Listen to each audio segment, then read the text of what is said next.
Welcome to the Natural History Cupboard. Come on in.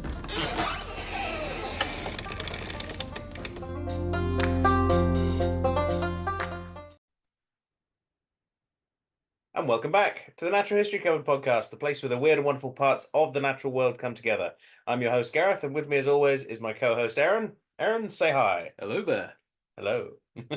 We're doing the Obi-Wan thing this week. Obi-Wan. Ah. Obi-Wan has taught you well. And That's Darth Vader. Yeah, we've been joined by what I'm calling Lump, Lump. who is this lovely lump of an iguana thing that my lovely wife has made, actually. He's hefty, isn't he? He's got some weight to him. He's a simulated lizard, so that my students could carry out their medical examinations. Oh, really? Yeah, so he was made for that purpose. So he's supposed to be a bearded dragon. He's not obviously exactly bearded dragon, but you know, he's a big lizard to be used for things like that. So I thought I'd bring him along. I had him in my bag. That's really cool. I'll pop That's in a really cool, really interesting way of doing it. Well, it saves 27 students picking up the same bearded dragon, and the bearded dragon going, "Oh my god!" So that's been most of my week. It's getting them through their vet nursing stuff. Yeah. Mostly that, and I saw a red kite on the way here. Yeah, you did mention that to me. Yeah, that's cool. And a red kite yesterday as well, actually, at Arlington Court, when you has completely outstripped all of us, myself, Drew, Jess. You've outstripped all of us when it comes to spotting large birds around here. It's not an ostrich, obviously, that you spotted. That would be cool, though. I'd love that to would see have been even more bizarre. What have you spotted this week? Well, let me set the scene. I just popped out the house, a lovely sunny day, and I looked up in the sky. So I've had a really good week. How many drinks had you had? That's none, the other question. None, because I was about to do a road trip to collect something that is now sitting on my drive nicely. The day before, I took my daughter for a walk down by the bridge with the river where we look at the fish, and I saw the kingfisher again. And she saw it first. She said, "Daddy, a kingfisher!" I was so proud of her for it. But it just blue lightning. Boom. Anyway, riding on that high, yesterday, I walk out in the garden just to sort something out, front garden, and I hear unmistakable call of a raven. I get very excited about ravens. I think they're an incredibly cool. Well, you think Odin's checking in on you? Wow, yeah. I think they're incredibly cool birds. I think they're smart, and they're almost always up to something interesting. Yeah. And boy, was he up to something interesting on that day, because I looked up to find him, and I thought, Jesus, that's a big bird. And the raven was escorting a bird of prey out of our village, but that bird of prey was huge. I ran into my partner and I said, "Atta, I think there's an eagle above our garden." And I came back out and luckily it had moved beyond where the sun was kind of like, hitting me in the eye, glaring down. And I was like, it was an eagle. It was a white-tailed seagull. Nice. I've never seen one in the flesh. No. That was my first time, and all I had to do was walk like 2 meters out of my front door, and there was a white-tailed seagull being escorted by a raven. And it was so happy. I was so happy that there was a raven there with it, because if I'd looked up and seen that bird, I would have thought, that's huge, but I wouldn't have necessarily thought eagle immediately. Yeah. But it was the fact that the raven was right next to it. Now, ravens are about the size of a buzzard, as we've covered before. So that's a big bird itself. And to see a bird that was dwarfing this raven, my jaw, I mean, a week after the Northern Lights, my jaw hit the floor. Just getting all the fun this week. I know. Northern Lights, kingfishers, and a white-tailed seagull. It was beautiful. I can tell you, because I was speaking to Jess today, Drew's other half, and obviously the person who does our Twitter. Runs our Twitter, yeah. So she is very annoyed with you, because she was only down the road from here on that day, and when you said that, she was close enough that obviously it was incredibly irritating that she wasn't anywhere near it. So she's quite annoyed with you that she's wasn't in the area. Was she at home? No. Oh right, okay. Well, yeah, I was dead chuffed. As you can probably tell, I was getting excited just about talking about it. I mean, I went out that afternoon specifically to look around the area for it. Didn't see anything other than a red kite, but yeah, it was heading, like, if I was to pick a direction or a nearby village that it was heading in the direction of, I would say it was heading towards Bratton Fleming. But interestingly, there's a lot of sheep around here, and it wasn't getting hurt by any. They weren't getting hurt by any of it. Interesting that white-tailed seagull, not interested in a land animal. I mean, who knows? Who knows these mysteries? But yeah, I'd say it's been a fairly successful week then. Yeah, it was a really cool week, and that's not the only thing that happened this weekend. Oh, what else? A polar bear turned up outside. I have been very lucky in my zookeeping life that I've worked very, very briefly. I don't want to overstate it, but very briefly, I got to work with African elephants, as you know. Yep. I've also got to work very briefly with Asian elephants. Yep. Personally, my favorite elephant. This weekend, in my hand, I held a chunk of woolly mammoth tusk. Where is it? Why is it not here? I am. Where is it? I am debating, but it is over 100 quid. Oh, you were like in a shop. Yeah, I was in a shop. Right. I was in a shop. Just that was amazing. That was amazing, being able to hold a woolly mammoth tusk. Would it surprise you if I brought in somewhere in one of my cupboards at home, I've got half of a mammoth's tooth. Really? Yeah, I should probably bring that, here for us. Wow. I've never seen it. Yeah, I've got half a mammoth's tooth. That is the woolly mammoths are the elephant family are one of my favorite groups of animals.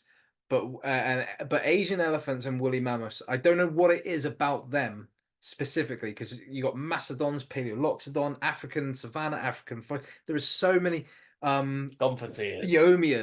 They were cool. Yeah.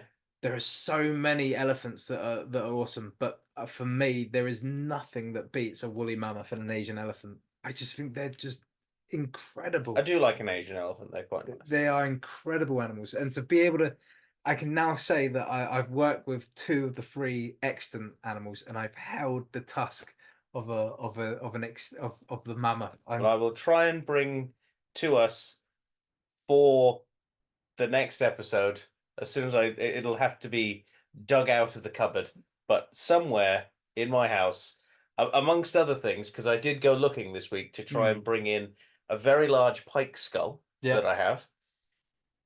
It is somewhere. I still can't find it, which is slightly worrying. It's probably at this point it's been crushed to smithereens under everything else. I did find a very old vintage green sea turtle shell that I have in a box. Wow! It's an antique that was given to me. Whoa. From basically from like an old house that was about to be demolished, and wow, it's absolutely ancient, this thing, but it's in very bad condition, so it's pretty much just stayed in a box. But yeah, I didn't find that, so maybe they're all in the same place as the mammoth's tooth. So somewhere in my house there is a mammoth's tooth and a pike skull.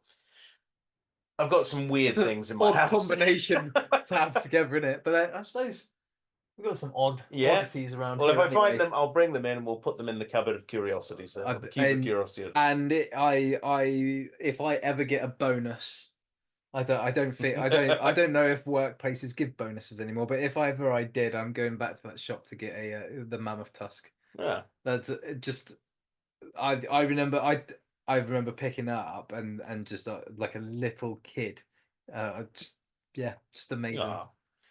Well, shall we move into what curiosities await for us in the news? Let's do it.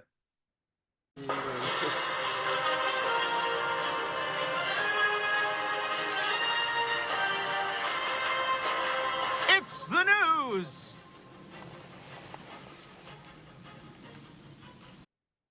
Right, well, we're into the news this week. Aaron, what do we got? Well, every week, the weird and wonderful world of natural history offers up an embarrassment of riches when it comes to interesting and exciting news stories. And though we here at the Natural History Cupboard are obviously quite a small team, we like to keep you guys up to date on the good, the odd, and the interesting and exciting. So let's dive on in to the Natural History Cupboard newsreel, where we've collected some of the more interesting headlines. Yeah. I'll start things off this week with something I know you're going to love, Aaron. This is from BBC Wildlife.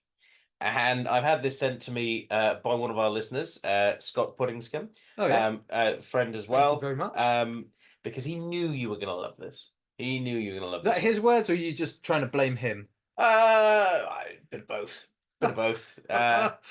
So DNA confirms there is a big cat roaming the British countryside. Oh, does it now?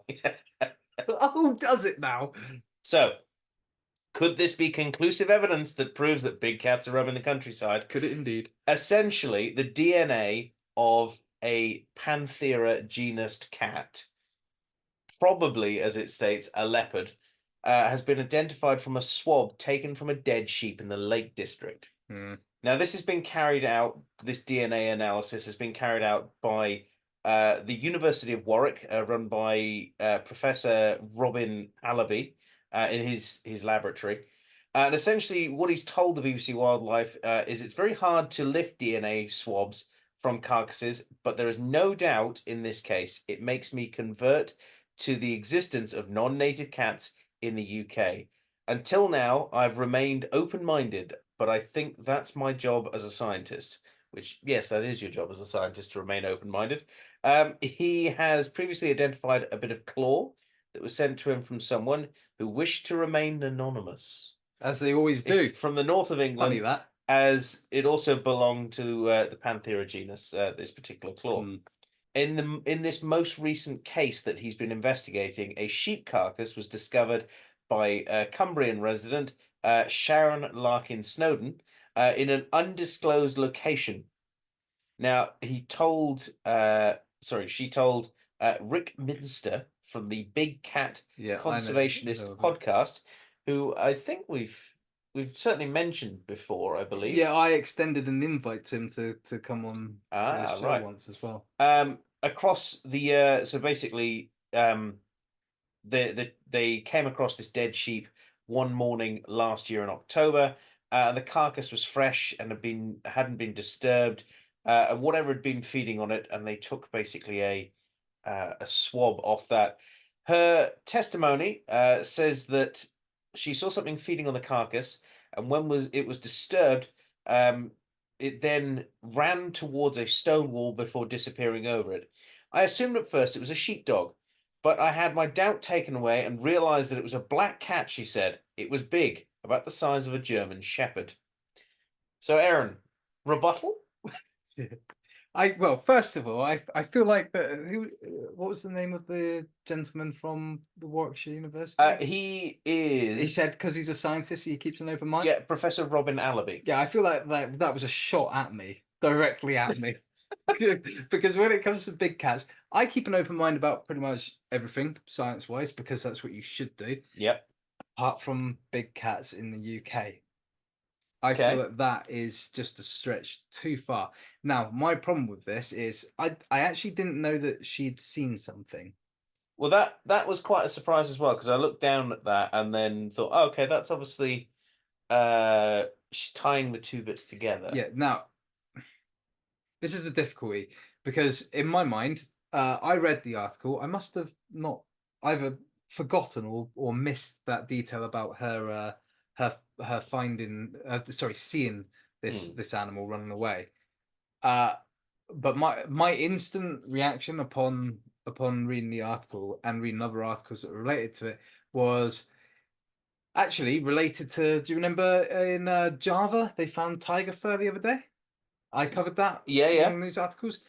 Similar kind of thing that anyone can get hold of, and in that case, they DNA tested the tiger fur that they found, and it wasn't closely related to Javan tiger. It was closely related to Sumatran and Bengal, I think, if I remember right. Yeah, something like that. Which, if you go back far enough, is actually the quintessential hybrid zoo tiger that a lot of zoos had. Ah. Which is why I was skeptical about it, because if the DNA is shown Sumatran and Bengal, one is a island tiger, one is mainland tiger, as they would be classified today. That doesn't really make much sense unless it is, your generic that somebody's zoo put hybrid. there. So someone has plucked some fur and put it on that fence, and that was my instant reaction to this.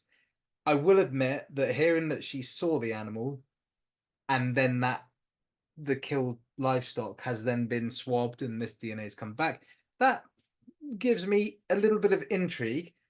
But did she see the animal, or is she the one that placed the DNA? Well, And anonymous handing in of a claw. Is the anonymous person the one who's making the report and placing the DNA? I don't want to call anyone a liar, but I wouldn't go that far. And also, just I do believe that the results, that they genetically tested it and the results came back with a big cat. Yeah. It does rub me the wrong way that that they can't tell which panther it is, when over in Java they could take a piece of fur and could tell you exactly But that. then again, DNA is very hard sometimes to pick up things. I agree. That's why I say it doesn't throw me off completely, but it does rub me the wrong way a little bit. The big thing that tells me there isn't a leopard roaming around the UK is we're not finding sheep up trees. Yes. Which is kind of a leopard's MO. Yeah. And also, these people, the people that are really keen on this big cat thing, and the reason why I wanted Rick Minter to come on is because we get a lot of people who we 100% agree with. It would be nice to have someone on who is somewhere between 50% and 75%. I mean, I want it to be real. I personally, if I had to pick a cat species that's roaming the UK, it's puma. I would say cougar as well, yeah. Because they're almost impossible to spot. Their diet leads them to being able to eat most of the things that we have in the UK. Sheep, in fact, well, small cattle downwards, but most of their diet is made up of small animals, There is one problem with the cougar, though. What's that? That DNA is panther. Yes, so it doesn't fit into Felis, yeah. It's all you have to do is go to one of the local zoos here. You can literally walk up the path and pick up molted fur off the just where it's blown out. Where it's not that it's untied; it's just been blown out by the wind. You can pick up fur of wolves and stuff. So and that's not an isolated case. Well, who's to say? And this might be the. I mean, we're discussing this one quite long. Who's to say that it's not a bird of like a jackdaw or something that's been building its nest, but along the way it's found this dead sheep, dropped down, had a bit of a meal, and in the process it's just sort of mixed these bits of fluff in, and you end up with fur and DNA on your carcass. Short of someone running one over or shooting it. Where are the bodies from all these animals that they only live in captivity? They only live 20 years if they're lucky. Like in the wild, they wouldn't live that long. And I know there's no competition, no predators out there for them, but there's still disease and starvation. Yeah. There's still cars. These animals have been out there since the DWA Act came in. That was in what, the 1972? Yeah. So that is 50 years. Yeah, so we're talking like at least 2 generations. If that's long-lived, if not more, I would say, I would go with 4, but at least 2 generations. Yeah. So where are the bodies? Why aren't we seeing them more often? There was never a population there that was viable enough to breed in number anyway. So for the moment, I remain skeptical. My mind is never fully closed to this. I said it's closed. It's not fully closed, but it is like my mind is a jar. It's a jar. You haven't put the door latch on yet. I would love for there to be cougars and leopards out there. I would be the first advocate to be protecting them and keeping them here. But I just don't see it. Yeah. And someone who has seen one of these big cats is actually incredibly close to me, and I actually and I admire and respect the hell out of this person. He's sadly no longer with us, but he's my granddad, and he worked as a lighthouse keeper. So that is someone that needs to have good observational skills. But I still can't bring myself there. That's fair enough. We should probably wrap that one up, though, because these are just the headlines. Yeah. So moving on, it's another big cat one. This one comes to us from phys.org. And the headline is Major Declines Reported in South Korean Big Cat Trade, which is fantastic. So whilst the legal trade of big cat-derived products in South Korea is still ongoing, fantastic progress has been made in stopping it on the larger level. Basically, they've pretty much stopped the kind of larger organized version of it. So between 1970 and 1993, 750 skeletons worth of bones were imported into the country. A lot, yeah. But such large operations have been brought to an end thanks to the work that's going on there. And now the South Korean government is being advised on tackling small-scale everyday trade. So that'll be between, person to person, lower level. Oh, well, keeping with the cat theme, we're very much, this news is very, very tigerish, I'd say, in many ways, more than one, as you'll see. So my other one comes to us from the BBC, and it is rare tiger cubs born at safari park. So always good news. And this is the news that keepers are celebrating after 4 endangered tigers, Amur tigers, born at Longleat Safari Park. Yes, yeah. And that's in Wiltshire in the UK. Basically, these Amur tiger cubs account for half of all the successful births in Europe this year so far. Wow. So basically we've got 8 across cubs this the year. entirety of Europe. Yeah, and we're roughly about halfway through the year almost. So yeah. They were born to the 9-year-old parents, Red and Yana. Oh yeah. Yeah. Very good. Do you know those tigers? I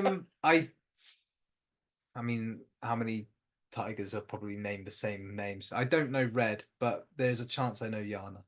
Yeah. A chance. There you go. But yeah, very good news. Congratulations, Longleat. If there is anyone from Longleat, any Longleat keepers listening to this, which I hope there are, because I have a lot of love for Longleat. Yeah. Please pass on our regards to your tiger keepers, because that's really awesome news. Well done. Yeah.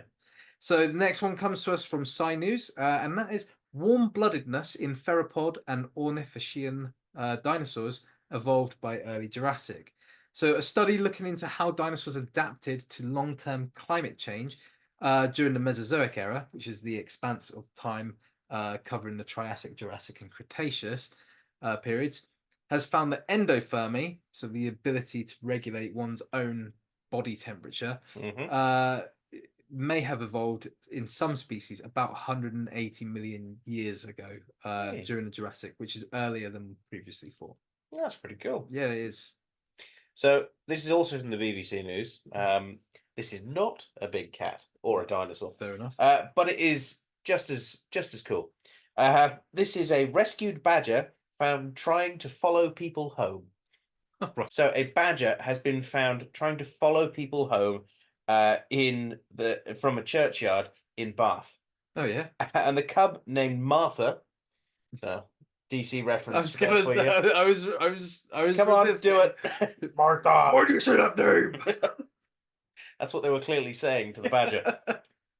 Was taken to Secret World Wildlife Rescue Centre near Highbridge, which is a fantastic place. They do some really, really good work there. Where it'll be staying for a few months to basically be fed up. It is a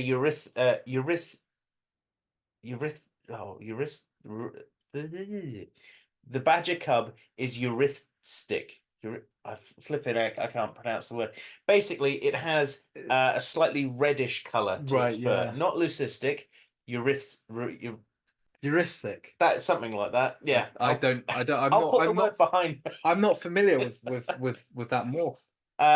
We should be, because both of us looked after an iguana that was also that as well. He was a very red color. Yes, he was. He was a green iguana, like that, but red. He was. He was. The only thing that I find a bit odd is it's obviously a fluff piece, this news article. It ends by saying she'll be fed up on scrambled eggs and sausages and then released back into the wild when she's strong enough. Why on earth are they feeding it scrambled egg and sausages? Oh, it's going to be hunting wild sausage. I mean, yeah, scrambled egg I can kind of get my head around because if it's not cooked with loads of butter or something. Even But so, you really sausage, raw egg would do fine for a yes, badger. for a badger, yeah. The only thing I find totally amazing is it's a badger that followed people home in Somerset and it didn't get eradicated. Yeah, that is That's the amazing bit. That was a risk. What do you reckon is more of a risk doing that? You're a badger. Am I? Would you rather walk home unprotected in Somerset or Devon? Ooh, Because the way I've heard people talk recently, I'd actually lean towards Somerset. probably. Neither sound like a great option. No. But yeah. Well, the next one comes to us from the British and Irish Association of Zoos and Aquariums, or BIAZA. And their article is really cool. It's extinct in the wild chick hatches ahead of hopeful first wild release. So the Guam kingfisher, Nice. or the sihek, I think is how you pronounce it, is a species on the precipice. Its extinction in the wild has left it with one ledge on which to survive: zoos. Luckily, an international collaboration called the Sihek Recovery Program is celebrating a major milestone in the hatching of a female chick late last month. And we don't have time to go into the ins and outs of this article, but check it out because it really details, it really gives you an idea of just how interconnected and collaborative these programs are on a global scale. There are keepers from ZSL, so that's London and Whipsnade, who have gone across to America to help advise and rear this chick. It is a completely global team, and it's really fantastic that this is. It shows the importance of good zoos, as we've always talked about. Good zoos are ones that strive to do anything and everything for conservation and plow all of their efforts collectively and pool their efforts and not try and outdo each other, is by working together as basically as a team, basically to fight against species loss. But yeah, good zoos on a plural scale are nothing if not a well-oiled and well-working community. Yeah. It's only the I'll leave it at that. But that will just about do for the Natural History Cupboard newsreel this week. So remember, guys, if you at home have articles or topics of interest that you think we should cover here or in the main topic of discussion, make sure you get them sent in to us. You can use any of the normal methods, any of the social media accounts, emails, or you can send smoke signals, use didgeridoo. Leave some DNA on a sheep carcass. You could leave DNA on the sheep carcass, and you may just see your chosen piece covered here, or, as I say, in the main discussion, and that is with Gareth this week. Yeah, so sticking with the tiger theme, except this is a different kind of tiger, and the cryptozoological theme. Well, yes, this is the from my point of view. The news that may not have reached everyone. It's not actually come from any specific news source, because I kind of expected it to do that, but it hasn't really gone anywhere. And this is kind of, sort of plays into the whole issue with it. So a particularly good YouTuber that I enjoy watching every now and again is called Forrest Galante, an American, and I believe he got his start on Animal Planet, that wonderful channel of stuff. Isn't that the one that does the really like it just kind of Jaws themed Shark Week, where you enter Shark Week thinking you're going to get educated, and you come out of Shark Week terrified and ready to blow one up with a hand grenade. Basically, he was on a show, as far as I'm aware, where he was looking for cryptids and things like that. So so it fits in with this news. It very much fits. Very much fits Animal Planet's remit, which was, let's not show anyone anything about animals. Let's do completely odd stuff. Isn't Animal Planet? They also did a documentary where they fake one on mermaids. Yeah. Although I think it was actually meant to be fake, and people took it seriously. Well, to be fair to them, I think that was actually the case. Anyway, is the news that this week he has basically been sent some images from a subscriber of his. of a thylacine. Wait a second. Thylacine. So the actual, it's definitely worth checking out the video that he does on this, because it is basically an unedited video of him talking to the person who supposedly took these photos. Photos. Well, yeah.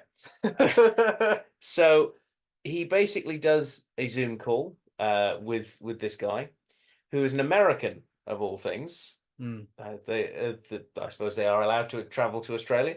Who'd apparently been on holiday in Tasmania and just driving along the road, had apparently seen what he thought was a dog at the side of the road, lying half on, half off the road. So he stops with his dad, they get out, and then realize it's not a dog, and it gets up and sort of bounds away slowly. And there's about 5 or 6 photos that he shows on this, and some of them have been floating around social media as well. Yeah, I've seen plenty. Some of them are more believable, some of them are less believable. Some of them are slightly odd in just the shape. There's 2 that really stand out for me. I'm going to try and put them up now. That do sort of look a bit odd. One of them is one where the mouth is open and the bottom jaw just looks wrong. It just doesn't look in proportion to the top jaw. And it's almost like the thing is right there in front of him, standing there with the mouth open, which could happen, could very much be a thing. However, it seems too perfect. And I think this is the biggest problem with a lot of these things, is any photo, you're immediately suspicious because it's almost too perfect a picture in some ways. However, the picture is still fuzzy and grainy. Although apparently he took it on an older iPhone, which I know from having an older iPhone anyway, that if you zoom in enough, it ruins the image quality. So the images are real images in that sense, that they are taken by this camera, but they don't look 100% in some ways. There's also a few bits of evidence that just seem a bit odd. So the actual interview, if you listen to it, and having lived in Australia, there was immediate like red flags that came up that he pointed out as well later on down the line. He states that whilst he was driving down the road in Tasmania, they were on their way back to Darwin International Airport to catch a flight home. Now, all the Australians in the audience will be going, hang on, what on earth is he going to Darwin for to fly back to America from in Tasmania? Aaron, do you know where Darwin is? It's on mainland Australia, isn't it? Yeah, but where on mainland Australia? Oh, no, I can't. I couldn't tell you that. It's in the Northern Territory. It's about as far away as you can get from Tasmania without leaving Australia entirely. So he'd have been flying out of Hobart, which is the major city in as the capital of Tasmania. Now, that obviously raised a red flag instantly in my head, going, hang on, you don't know what place you're flying out of. And apparently he had a non-stop flight from Chicago to there. As he said, twice, Darwin. Does he know that he was... I don't think does he realise that he wasn't in Tasmania? Does he think he was in Tasmania, but actually was like... Well, he then... This Forrest Galante, he basically says to him, are you sure you mean Darwin? And he says, yeah, Darwin. That's the airport there, you know. And he has to go, I think you actually mean Hobart, don't you? Oh, yeah, you know, Hobart. So that's a little bit suspicious, if you ask me. Also, the guy doesn't want to show his face. Now, I can understand that sometimes, but it just instantly becomes a bit suspicious. I mean, I know that both you and I are probably the worst examples of this, but if you, either of us found a thylacine, you'd probably be doing one of 2 things, in my mind. You'd either not have released the photos because you're so afraid that people are going to instantly flock there and, you know, which is cause all sorts of issues. That's also kind of the reaction I would have to if we actually did find a big cat in the UK. Or you would be screaming it from the rooftops, and you would be essentially just shouting it to everyone the moment you found it. But apparently this guy had not done that. And yeah, apparently had not done that. And it was only his friend who had apparently seen these images afterwards that contacted this Forest Galante, who's still looking into trying to get these photos, authenticated or find out what's going on. But as you've seen, Aaron, you've been reviewing the photos as we've been doing this. Yeah, I just wanted to remind myself what they look like. They're especially the one where it's face on. Is that this one? That's the one you're looking at the moment, and I'll put it up behind. It doesn't look right. It's too out like that. It's too. Do you know what that looks like to me? Stuffed animal? Well, there is that. There's something about that pose that is very much kind of kangaroo, wallaby, wallaroo like. Yeah, but it's not the face. Loosely. That's the only thing. No, it's not the face. So it's the pose. Interestingly enough, I sent you some pictures the other day, as well, and asked you where you thought I'd got them from. Yes, and I tried to recreate the one that you're looking at the moment, which I'll put up behind us, which is the one with the mouth open. A gaping maw. Doesn't look right. It doesn't, does it? It doesn't, no. And also it's just too perfect. It's too perfectly sat there. Almost posing. Do you want me to say what I thought your thing was? Or do you want to say that bit? Because my answer to Gareth, what I thought of Gareth's photos is exactly what my response to him was about when he asked if I'd seen these photos. Well, that'll cover that as well. Right, I'll hold off then. So I don't know. Oh, I've probably said it more than a few times on here. Planet Zoo, fantastic game. There are some really good mod creators on it. And one of the recent ones that someone's made is a thylacine. And the moment I found that you could get a thylacine and put it into that game, I did it straight away. And playing around with the light settings, sitting there with my phone camera, going as far back as I possibly can, messing around with it. I tried to basically make my own versions of these because you can obviously deck the background out as much as you can. Yeah. And then I sent them to you and said, what do you think? You said that you thought they were AI. Yeah, well, I can actually bring up the my exact words, I think, because I did think that Gareth had used AI, and it's essentially exactly what I thought these were.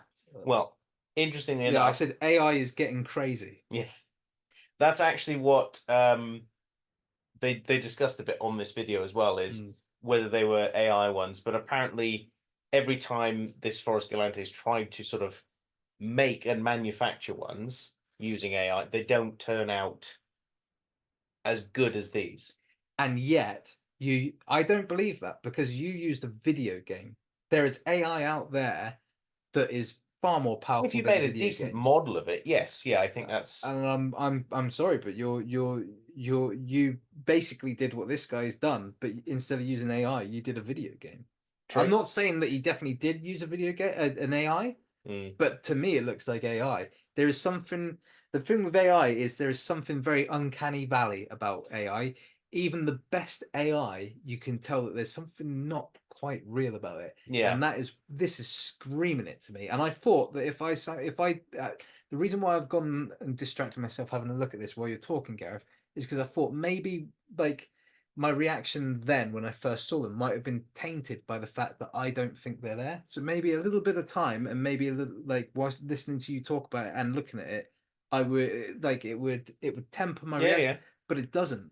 Something in my mind is just going uncanny valley. There's something really strange about it. Something really strange looking. That I can't pinpoint, but it doesn't look real. It doesn't look right. It just doesn't. So the guy reckons it was over in about 30 seconds. The animal sort of got up, looked at him, apparently yawned twice, walked backwards and forwards, and then disappeared through like a fence.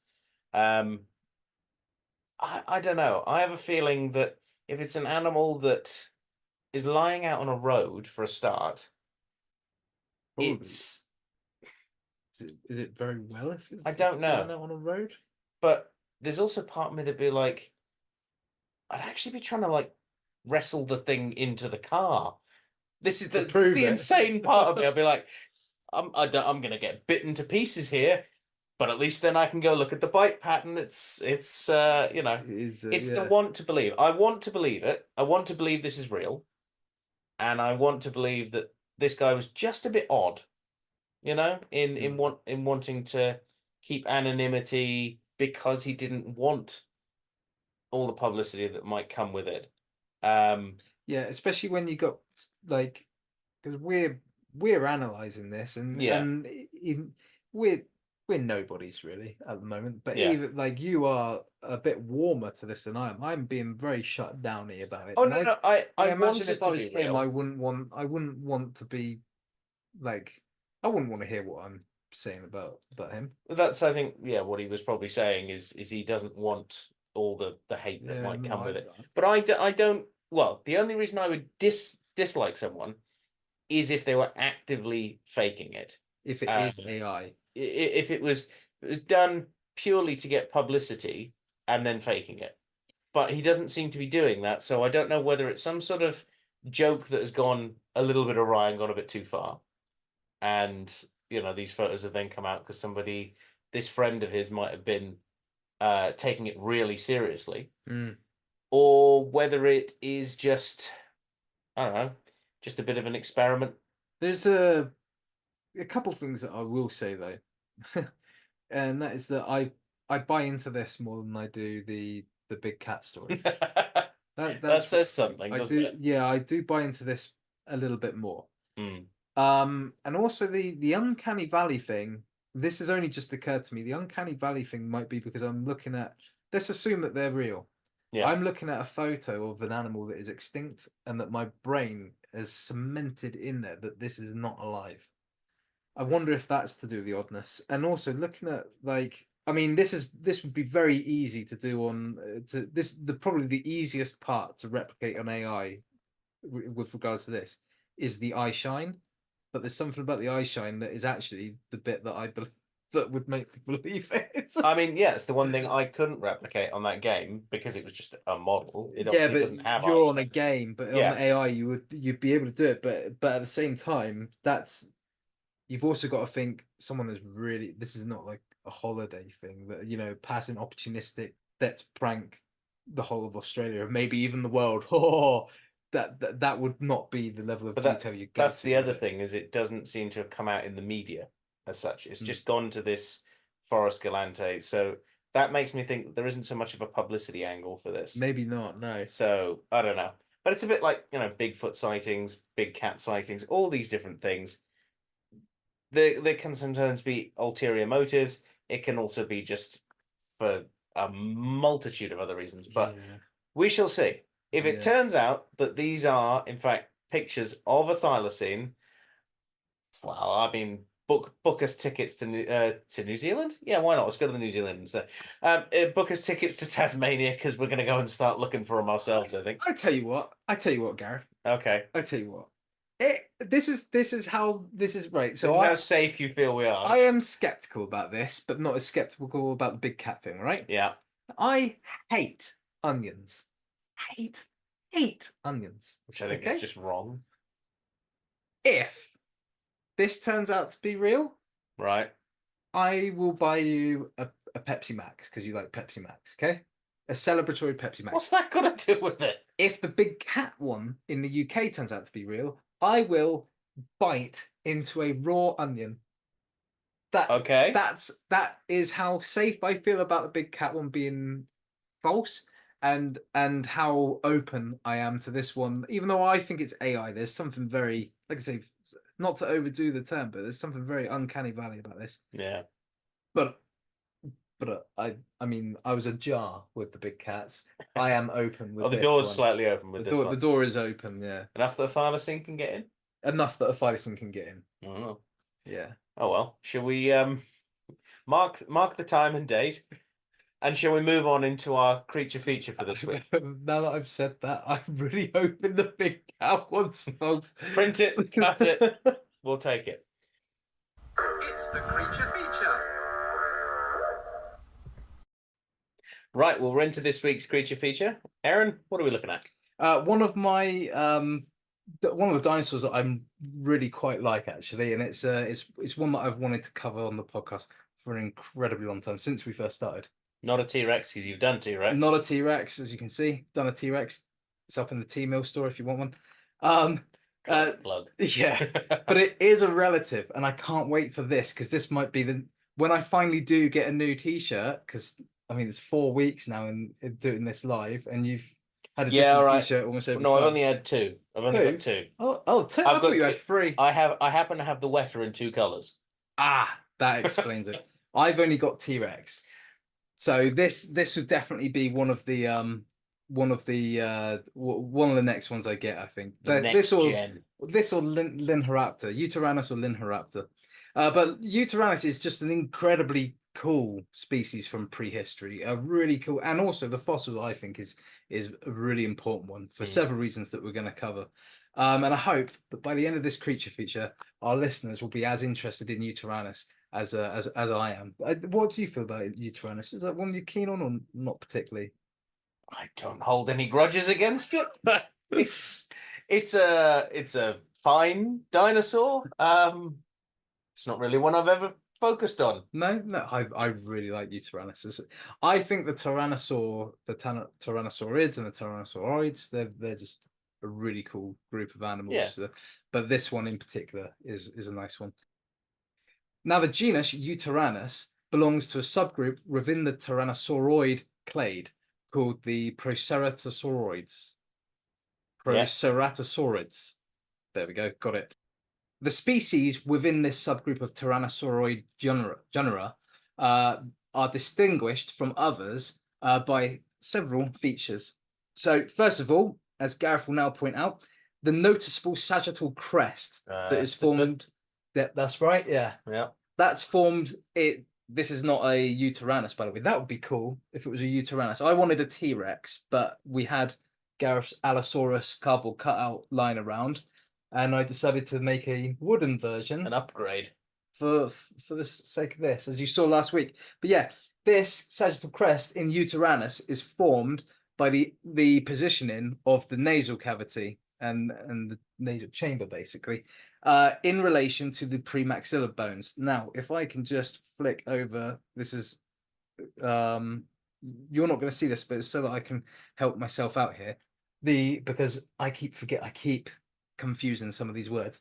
But the premaxillar bone is this one. So in reality, just like a human head, our skulls are made up of several different kind of plates of bones that are formed together. It's exactly the same in dinosaurs. The premaxilla is right at the end. It's basically the tip of the snout bone there. So there's that one. Also, elongated nares. Now the nares is the first hole on the skull. Now this is, as we say, this is allosaur, not Yutyrannus. In Yutyrannus, it's elongated somewhat. So basically, that's where the nostrils appear on the face. The ventral margin of the premaxillar bone. So if this was facing us, you would notice kind of a groove up the middle of the snout there. That is relatively short in Yutyrannus. And then there is right around here. There is actually a slight concave depression in the skull as well. Now, this is the bit where we get into words that I get jumbled up. The anteorbital fossa and the anteorbital fenestra. So the anteorbital fenestra is this gap here, and the fossa is the fenestra is this. The fossa is what's inside. If I've got that right. I keep confusing the terms. I'm sorry. Hopefully that's right. But basically, Hope you're staying with us on this. The depth of that is more than the maxilla below it. So yeah, and then the other difference is in what's called the ischium, which, if you imagine a set of hips, it's kind of, it almost looks like elephant ears when you're looking at hips from the back view of the hip. hip bone. Kind of looks like an elephant with the ears. Right at the bottom of those ears is like a loop, and it's the bottom end of that hoop, basically. And you know what they say? The hips don't lie. The hips do not lie. In addition to this, they do also have several key features that betray their evolutionary relationship with tyrannosaurids and tyrannosauroids. They were for example, unlike a lot of the later models of tyrannosaurids. Later, yeah. The Proceratosaurids were mostly smaller in size, with comparatively larger arms. So Yutyrannus did not have nearly as kind of comically sized arms as like Tyrannosaurus did. Also, they had 3 fingers as opposed to 2. He's a grabby boy. He's a grabby boy, yes. Now, that actually hints that they were closer to other subgroups of Proceratosaurids, so closer to other relatives in that group than they were to the more advanced Tyrannosaurids, despite the fact that their size, they're so huge. So, as for Yutyrannus itself, the species was discovered in Liaoning province, in a rock bed there, with 3 near complete skeletons, all being uncovered from a quarry in Batu Yingxi. Now this is in China. You get Proceratosaurid wrong, but you can pronounce all the Chinese names fine. Fair enough. Yeah, that went quite smoothly, the Chinese word. So yeah, though we're pretty much unsure where in this rock bed they came, which actually throws a spanner in the works as to like time periods and stuff. How old they are, yeah. But paleontologists believe that they probably came from the incredibly productive site of no, I'm not going to be able to pronounce this one. I think it's Yiqian Formation in northeastern China, and that's a very productive site. We don't know exactly where they came from, but paleontologists do believe this is where it was. And like I say, there were 3 individuals very close together. Now, this indicates that Yutyrannus hailed from the Aptian age of the early Cretaceous, but again, this is an estimate, so it's about 125 million years ago. And basically, that's a habitat that appears to be quite rich in biodiversity, which, like I said, there's good yield of fossils there. So, despite knowing where the quarry site is, it's still unclear which formation they belong to. But if we follow that general consensus that they come from the Yiqian Formation, then what we basically have is evidence of several species of ginkgo, conifer, fern. Nice. There are also a lot of other plants there at the time as well. And also, you'll have a lot of native fauna. And I think I would probably take up most of this creature feature if I actually read my list out. So far too long to list in a creature feature, but there is a lot going on there. Not just dinosaurs, there's mammals, a lot of little mammals there. There was, I believe there was a few fish, turtles, or sorry, I should say cheloniids. So yeah, a lot going on in terms of wildlife down there. Now, after its recovery, Yutyrannus would be formally described and named in 2012. So it's a relatively recent kind of acquisition. And it was named as such and described by none other than a pretty famous Chinese paleontologist, Zhu Xing? Shu Xin? Completely and utterly unaware of who that is, but right. Fair enough. Well, he's a guy that has named more dinosaurs than any other living paleontologist. To be fair, if he works on the Liaoning Formation and all of that, it's just spitting out stuff, that formation. So yeah, it's a really good, a lot of yield. It doesn't surprise me. Now, the name is a clue as to what this animal would have looked like. A ute. They've had spacious in the back. No, V8 in the front. V8 in the front. Fast. Yeah. Strong. There you go. Well, the name actually comes to us. It can be broken down into Mandarin Chinese and Latinized Greek, which is a very polite way of me moaning about the Romans again. So U is for the start of the Yutyrannus. U comes from the Mandarin word "yu," which barely you can hear the difference, and I don't even know if I'm saying it right. So I'm sorry, any of our Chinese listeners, but "yu" means feather in Mandarin. And then Tyrannus comes from Tyrannos, which is the Latinized Greek part, and means tyrant. So you've basically got feather tyrant, but the specific name for this species, Huali, that again comes from Mandarin, and that means beautiful. And so we basically get the tyrant with the beautiful plumage, or Beautiful. or beautiful feathered tyrant. Should have been the Monty Python dinosaur. It's got beautiful plumage. Yeah. So yeah, really, really cool animal. Now, despite its relatively recent discovery, at least in terms of dinosaur finds, we actually know a fair amount about Yutyrannus, thanks to the nature of the fossils. As I say, there were 3 skeletons found close together, and each of them were near complete and representing different life stages. No, that's cool. It is super cool because there was one that is there was one adult, one subadult, and one juvenile. Now the subadult was actually found on the same slab as the original larger specimen, so they were together, and the juvenile was found close by and is estimated to be around 8 years younger than the adult. So very exciting because that could tell you something about how they lived. Well, I'm going to pick a hole in this. Okay. Because there are people who say that that's the evidence for them living in groups. Yes. But that might also be the evidence that they died at the same time. It could be. But I personally hold with the group thing. But why would they? This is a very biodiverse place, so they could have been hunting each other. The adult could have been hunting, but then why the juvenile and the sub-adult? I'm pretty sure that we got I buy into the idea that this is a family group. Yeah, I think that's far more likely than them just happening to die at the same time in the same place. That doesn't seem logical in that same thing. But yes, that would also be an argument that people give on there.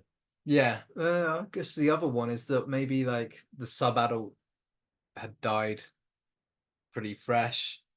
The adult had the youngster with it, the juvenile with it, and they were tripped over the other one. And no, I mean like picking up a quick meal, you know? Yeah, could maybe have been picking up a quick meal.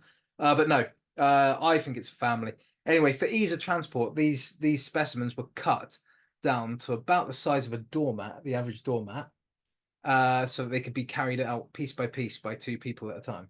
Wow. Yeah. So yeah. Nice jigsaw puzzle then. Yeah. So the fossils display a large theropod bipedal predator, basically. And the elder individual is estimated to have measured about 9 meters, so that's 29.5 feet for our American friends, in length, and weighed around 1,414 kilograms. So in hefty animal. Hefty, yes. In pounds, that's 3,117 pounds. Yeah, that's pretty decent. That's a big animal. Now the subadult probably weighed around 569 kilograms, which is 1,314 pounds. And the juvenile at about 493 kilograms, so 1,087 pounds. Jeez, that's a big juvenile. Yeah. Very heavier than a sea lion. It is. To put their sizes and ages into better clarity for you, the adult's skull is estimated to have been just under a meter, about 90 centimeters.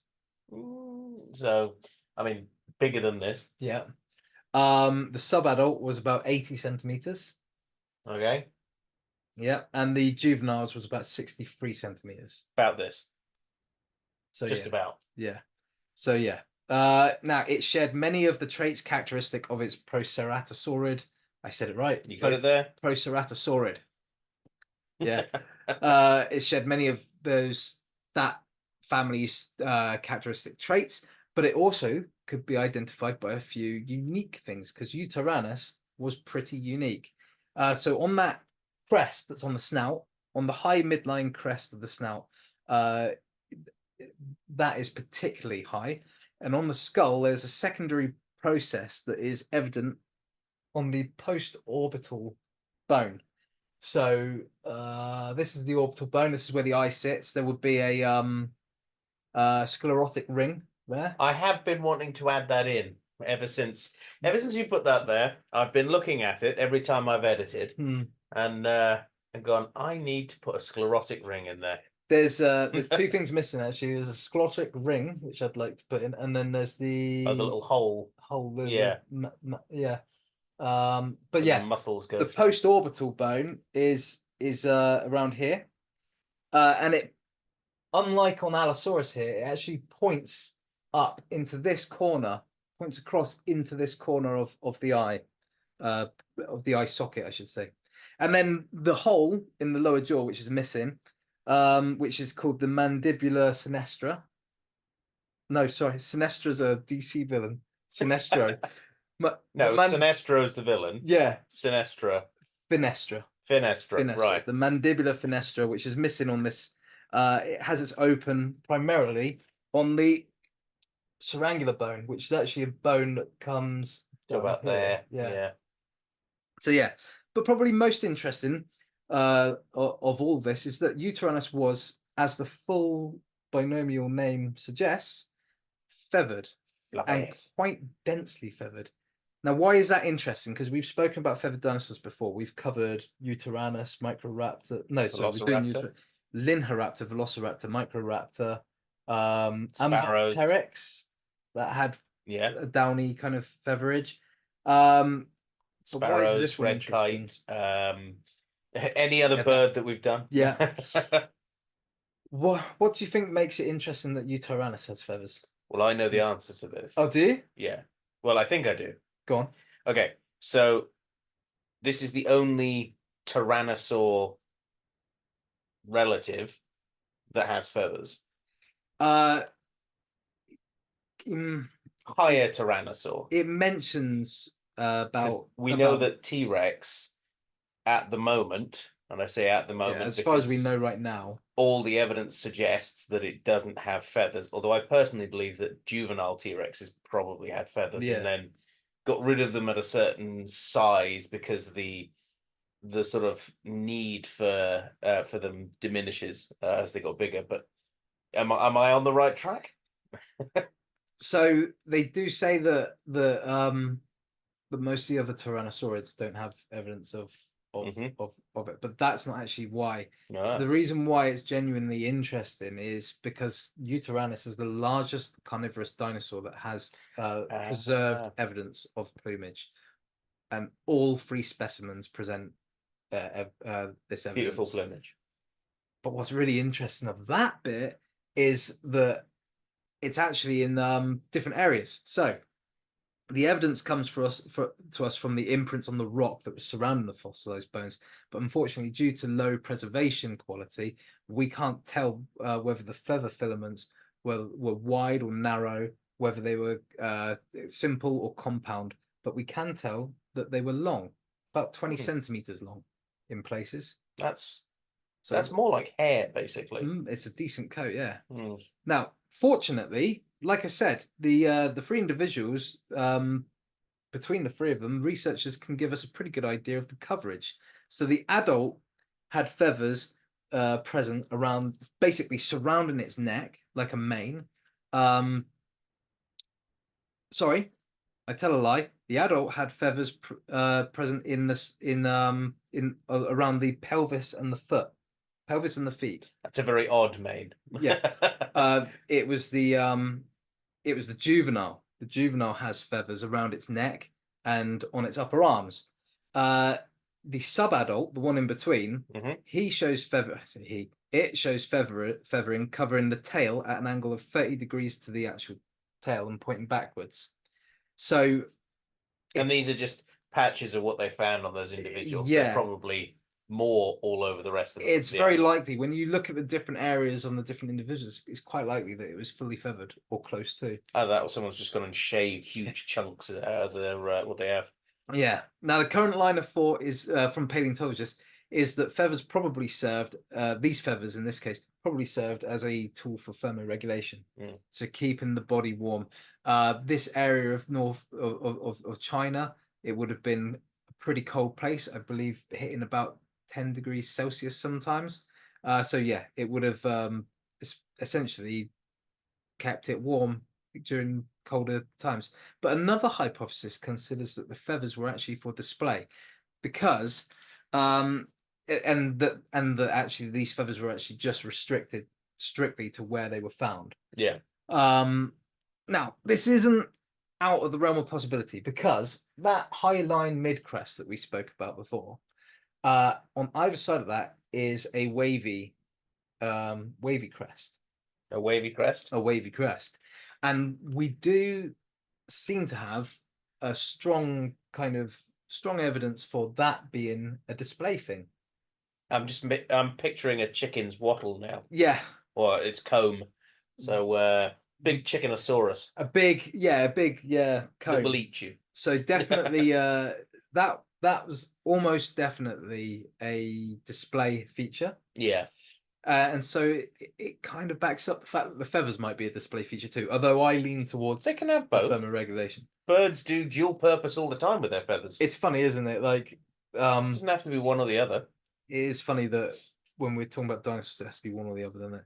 So the matter is still somewhat up for debate. But this isn't the only debate that Yutyrannus brings to the table, because another debate that comes to the forefront of conversation because of Yutyrannus, because of its size and the feather, the plumage that it had in life, is if such a large primitive tyrannosauroid, had feather plumage, so too could the advanced tyrannosaurids.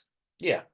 Because in theory, because they came much later, so the genetics for that is there somewhere. The stick in the wheel for this argument, however, is that no fossils of later tyrannosaurids have actually been found. They do, however, occasionally preserve scaly skin impressions. So paleontologists suggest that the scaly skin could have re-evolved secondarily. Yeah. So they were the animal's ancestors were scaled. They evolved to have feathers, and then later ones evolved to have scales again. This itself could suggest that the nature of the outer layer of tyrannosaurids, by that I mean, like, it was skin, fur, feather, scales, that kind of thing, that it could have been, in terms of evolution, it could have been somewhat flexible and basically change between species depending on size, climate, age, maybe, like you mentioned with Tyrannosaurus, and other factors. So two of my favorite aspects of this dinosaur can be found in the fossilized specimens themselves. In fact, the fossils are super cool because of basically the luck of finding the fossils in such a way that they found them, that we can actually draw conclusions, or infer conclusions, about these animals. And so yeah, you've been listening along. What two features of these fossils do you think get me most excited about the animal? I'm gonna say it's the feathers and the fact that it's a large, the largest feathered dinosaur that we have. I also want to say it's the fact that it lives in groups, basically. Yeah, you're 50% there. The feathers, the feathers are really cool. Yeah. But we have other dinosaurs with feathers. But not this big, though. Not that big, no. And it is an interesting thing. But what I like is it's the behavior, the ethology of this animal. Yeah. So a couple of word of the weeks for you. We've not done that in a long time. A very long time. Ontogenetic evidence and ethological evidence. So to explain these terms, ontogeny or ontogenesis is essentially it's the process of development from origin throughout its life.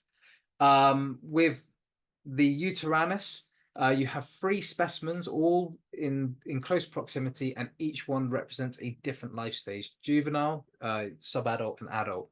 And I find that fascinating because it really gives you an entry into their world and into their life. You get to see the changes in the skeleton as they grow, and I think that's fascinating. Yeah.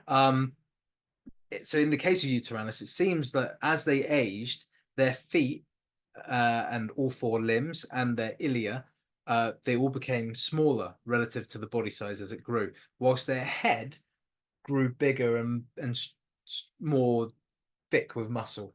So that's a really weird proportion. Yeah. So there's that. And then the second term, ethology. I think a lot of you listening will probably know what ethology is. It is basically the study of animal behavior. In this case, the proximity of these specimens, as I've already mentioned, combined with these stages of life, I think that's strong evidence for them being a family. Yeah. That is actually the theory that is presently held by paleontologists, and Xu Xin, the paleontologist that described and named Yutyrannus, that is his line of thought as well. He actually has hypothesized that Yutyrannus was a pack hunter. I don't really like the term pack hunter because to me, pack hunter is a wolf or a painted African painted dog. It's a canid, the same way as pride is lions. Yeah. Pod is orcas and other cetaceans.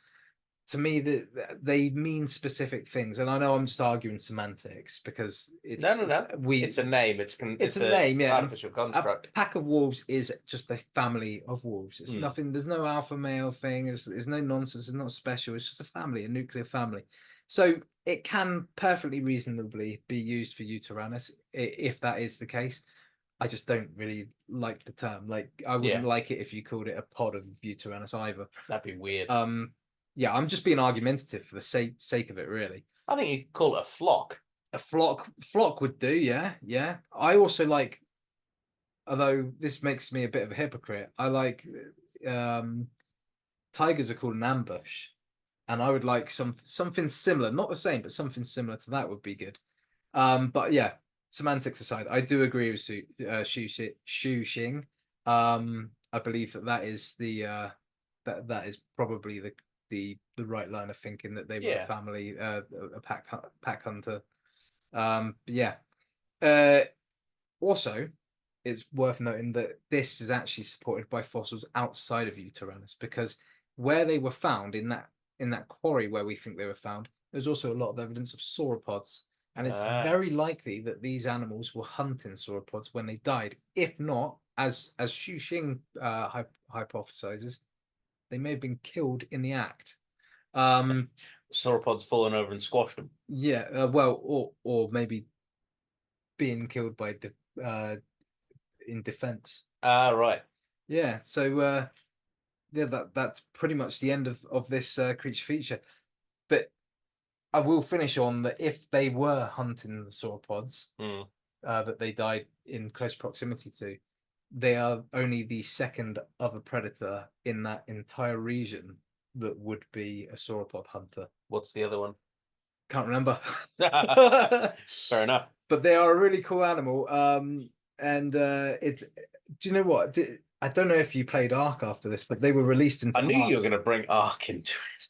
And they also got released into Jurassic World Evolution 2. I don't think I have that. No, I don't have that one. I don't have the second game. No, I had the first one. But both models look pretty good. I do remember them from Ark, and the thing that game did is it obviously tied things together with a little, like, just a tiny grain of what the animals actually like, and so they had some sort of bonus if you had them all working together as a group. Oh no, it wasn't that good. Oh, okay. It wasn't that good. Basically, I mean, for a video game player playing the game, it was brilliant, but from a science standpoint, it was nonsense. Well, basically, if the Yutyrannus had a power that if it roared and there were carnivores nearby, the carnivores would and team up with them, and it'd basically be a gang of carnivores led by a Yutyrannus. I mean, that makes perfect sense. It makes perfect sense. Chinese dinosaur working with Argentinian dinosaurs, which I'm fairly certain weren't around at the same point in history. They weren't. No, I don't think they were. Well, there you go. Perfect sense. Yeah, but we'll end this creature feature on that nonsense. So I hope that has that has piqued your interest in this animal, because it's not an animal that you hear much about, but it is fascinating. It's the largest feathered carnivorous dinosaur ever found. It's possibly one of only 2 sauropod hunters in an entire region. And you've got a couple of minutes between now and the emails to figure out which one it is. Yeah.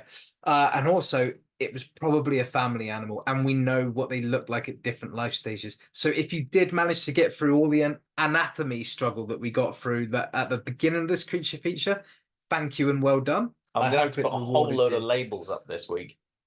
Yeah, I should have color coded the different bones, but I like the black. As long as I don't have to put up a wrestler this week, that's twice in 2 weeks. I've had to put up a different wrestler. Surprised you haven't. Hulk Hogan. There you go. I'm gonna have to put a picture of Hulk Hogan here. Yeah, that's the end of the creature feature, though. Let's move into our emails quickly. Bing! You've got mail. Ooh, it's an email. Right, well, we're into this week's emails. Aaron, you've had a couple of minutes. What was the dinosaur? So the dinosaur that is the other predator in the Yutyrannus formation that would have hunted sauropods. Mm-hmm.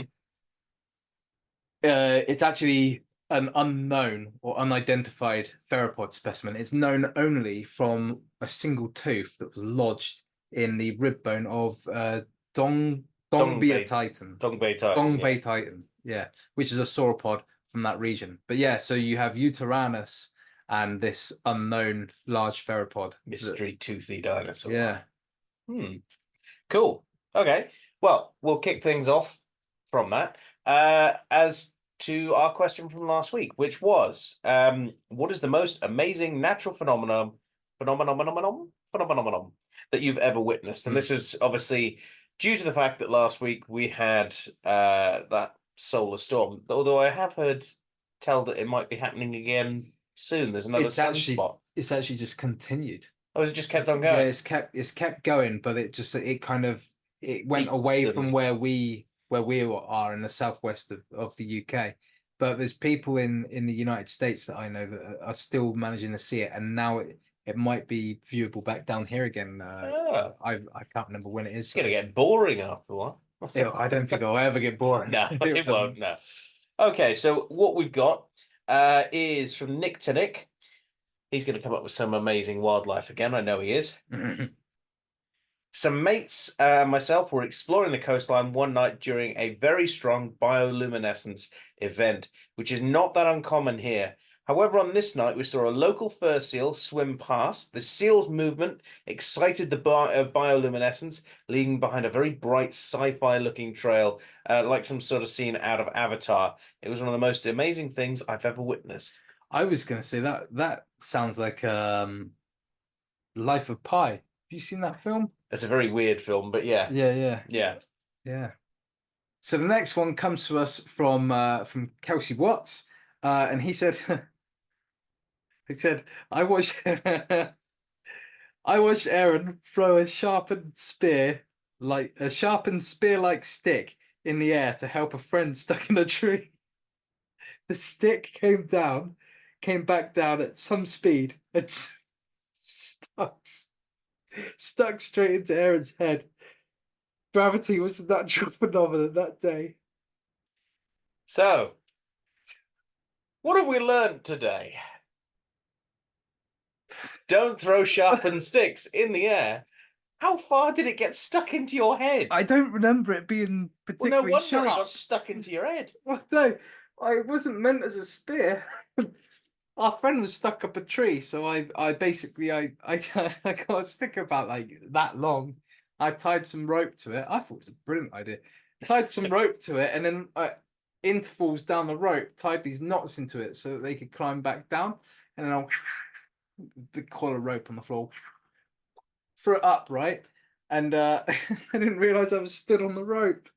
So the coils, so the rope went twang, and then the stick came back down, dunk, just there. And you won't be able to pick it up on the camera that we're using at the moment, but yeah, there is a little scar there when I frown from that particular life experience. That goes into your same sort of events folder as your completely famous amongst all of our friends, and I almost feel you need to put this video up Aaron, your ability to take a tree down, it was With a drop kick. mighty. Yes. Which I feel you have to explain now. Right. So yeah, you're quite right. This is one of 3 events in my life that I've regretted acting impulsively. It was brilliant. Some of you, the guys that have been with us since season 1, will remember that we did an interview with a very good friend of ours called Shane. He was a dog trainer at the time, but he was a former zookeeper, and we had him on to chat. Now, me and Shane used to work a carnival section at the zoo where we used to work, right? And there was this dead tree, or it was a very dead tree. It was a very dead tree. It was a dead tree, very, very dead tree in this enclosure, lion enclosure. We locked the lions in. We wanted to remove it because we were going to build a climbing frame, and that thing could have fallen down any second and injured us or one of the lions. It wouldn't have damaged the integrity of the fence. It wasn't so tall that if it fell over, it was long enough. It was in the middle of the enclosure as well. Yeah, but it needed to come down, and we were shaking it. Like we thought, we were thinking, how are we going to get this tree down? So like we just leant on it, and it wobbled like that. I said, Shane, I reckon I could take that. I think that was my exact words. I think I can take that. Now I can't remember the conversation exactly, but it is filmed. The part of the conversation is filmed, and then out of nowhere, the side of the camera, you see me leg it at this tree and double-footed Jeff Hardy drop kick. There we go. We've managed to get a wrestler in there. You know what happened? Drop kick the thing, and all you hear is oof. So I hit the floor. This yet again another event where you've learnt that gravity is not your friend. Do you know what the other regret is also gravity related? Oh dear. There is a running theme through my life. And gravity is not your friend. And that actually is a wrestling story as well. That's actually a genuine wrestling story from... Go on, man. I don't think people want to hear about that. Okay, we'll save that one for another day. No, I don't think people Let want to hear us know about if you want to hear Aaron's wrestling story. Yeah. Anyway, back to what we were actually doing. So from Aaron Eschebrunner Crocker, that's a hard question. Probably fighting humpback males. That's humpback whale males, and not her presumably fighting them in Maui. We were in a dinghy, and they were fighting only like 100 yards away. The eclipse in Dallas this year was also amazing as well. That's pretty cool. I've got to admit though, being 100 yards away from fighting humpback whales does sound slightly terrifying to me. Being in a dinghy as well. The potential for them to just swing out and not notice you're there. Accidental crushing. Obliterated in the process, yeah. Yeah. But that does sound impressive at the same time. Very cool, yeah. Yeah. So the last one... We've got 2. We have got 2. Yeah. So the last one from me, at least. This one comes to us from Jem Babs. And she says, watch these people with their humpback whales. I know. I'd love to see a humpback whale. So watching humpbacks in Newfoundland, uncovering fossils even. I see. These are 2 different events. Sorry, I was thinking humpback whales uncovering fossils. They're very good at it. So yeah, watching humpbacks in Newfoundland, uncovering fossils, even just ammonites is a thrill. Watching the wildlife where I live is pretty phenomenal. Barn owls, roe deer having babies, hares, curlews, all 3 types of native woodpecker. It's all pretty cool. It is all pretty cool. She's British too, so yeah. I mean, list of interesting wildlife there as well. Yeah. And she's also put separately to that. Well, it wasn't the Northern Lights this weekend with a laughing face and a bit of a grumpy face. I think it's a sleeping face. She was doing the same thing you were. Right. And the same thing many Brits were doing when those Northern Lights were out. Unfortunately, no one sent out any reminders. By the way, this is happening. Yeah, only NASA and every news site. You're right. Okay. Sorry, Gareth. Sorry, Jen. Yeah. They should apologise. NASA have got a lot of money. They could have sent me a message. Didn't cost them anything. Anyway, this question for this week that we're going to go with, based on your Yutyrannus question or feature, sorry, is going to be, what is your favourite Asian dinosaur and why? Now, we've done favourite North American dinosaurs before. Yeah. I think we should do favourite European dinosaur as well. But yes, we should. Asian dinosaurs, there are so many to choose from. So, I mean, I know you've already been trying to think what your favourite would be. I know automatically. The problem is that there's three and they're joint top. Right. One doesn't eke out the other, unfortunately. And they're all three of them are dinosaurs I've done creature features on. Okay. So we'll put the links in. Yeah. We'll have to put links in. So in no particular order, because these are all joint.